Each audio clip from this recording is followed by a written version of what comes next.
estomaquée par une telle décision.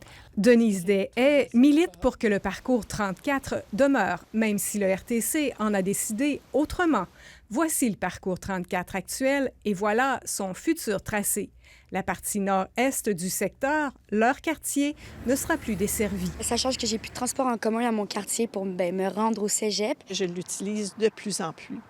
Mais là, c'est une grosse déception. Le RTC indique qu'au printemps 2026, il était question d'une moyenne de 4 personnes par passage dans l'heure de pointe en semaine et au plus achalandé d'un maximum de 6 personnes par passage. Le réseau de transport invite les usagers à utiliser le Flexibus à compter du 22 août, un service sur demande.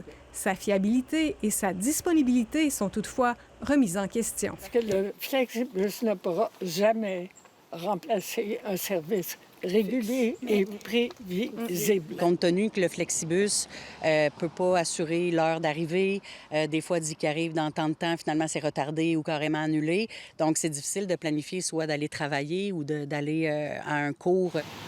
Autre option, marcher pour rejoindre l'arrêt le plus proche. Il faudrait que je marche jusqu'au dépanneur, sauf que me rendre jusqu'au dépanneur, c'est une marche de 2 km.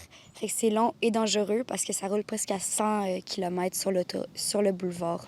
La vitesse de la circulation et l'absence de trottoir en font un parcours risqué aux yeux de ces citoyens. Ça a touché les gens. Ça a pris de l'ampleur. La pétition a été envoyée au directeur du RTC. Une pétition de 1000 signatures.